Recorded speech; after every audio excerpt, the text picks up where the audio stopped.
John Dee, ele começa a sair um pouco do mundo da ciência em determinado momento da vida dele, ele começa a sair um pouco da ciência, ele começa a encontrar uma ciência do oculto.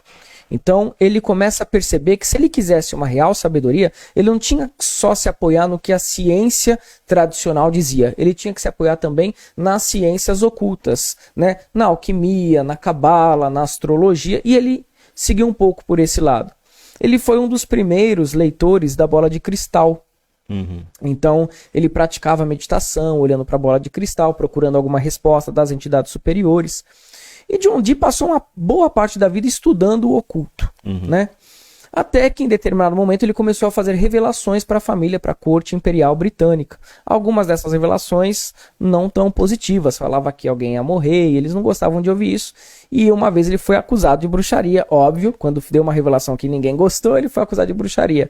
Perto da sua sentença de morte, ele acabou virando amigo de um bispo, que também se interessava pelo oculto. Muitos dos padres, dos bispos da época, liam obras ocultistas e só fingiam que era da Igreja Católica, mas por trás eles eram grandes apreciadores da literatura ocultista da época, que estava em florescimento.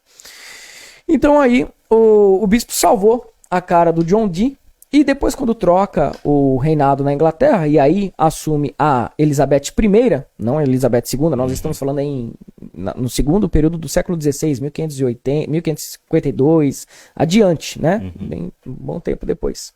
Então, faz muito tempo. Então, quando a Rainha Elizabeth I assume o trono, ela começa a ter uma relação de proximidade do John Dee, que nessa altura do campeonato já era um grande mago, né? Um mago até bem reconhecido. E ela começa a pedir para ele alguns conselhos de como ela deveria administrar o reinado dela.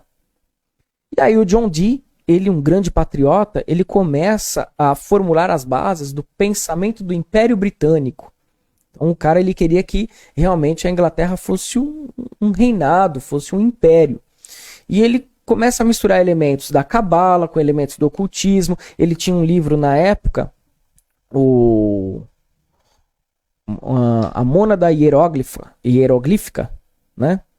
Onde ele apresentava alguns sigilos, que ele trazia uma especulação sobre aquilo, o que tinha aquilo de fundamento cabalístico, qual que era o mistério daquele sigilo, daqueles símbolos todos, e ele começa a prestar uma conferência para a Rainha Elizabeth I e assessorar ela no seu governo. Então, desde esse período, a família real britânica já tem relação com o ocultismo.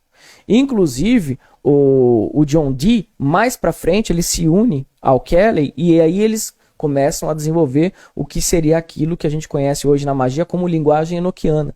O John Dee, através de uns espelhos de obsidiana trazidos do México, do Império Azteca, lá para a Inglaterra, ele visualizando aquele espelho negro lá feito de obsidiana, junto com o Kelly, um outro ocultista da época, mais voltado para a alquimia, eles começam a se comunicar com anjos, com entidades angélicas. Mas não só os anjos, mas também os caídos. Então, aquilo que no livro de Enoque é chamado de vigilantes ou os vigias. Então ele começa a conversar também com os anjos caídos, né? Essas entidades que também não tem nada a ver com o diabo, nada a ver com demônios, depois eu explico o fundamento disso na mão esquerda, mas ele desenvolve a linguagem enoquiana junto com o Kelly, que seria a suposta língua oculta dessas entidades superiores. Fica por um bom tempo explorando essa linguagem enoquiana e, paralelamente a isso, ele continua assessorando a Rainha Elizabeth I. Lógico que depois de um tempo ele sai pela Europa, ele começa a fazer algumas viagens, vai para alguns países, e aí não estava tão em contato direto com a rainha. Mas sempre que tinha alguma causa urgente, a Rainha Elizabeth I conversava com o John Dee. Depois acaba a parceria dele com o Edward Kelly. O Edward Kelly começa a ganhar muito dinheiro com alquimia, com livros de alquimia e tal. Não interessava mais ficar montando a mesa lá para conversar com os anjos. Ele estava mais interessado em dinheiro. E aí o John Dee acaba rompendo a parceria, volta para a Inglaterra. E aí, em aproximadamente 1593, eles fazem um ritual para consolidar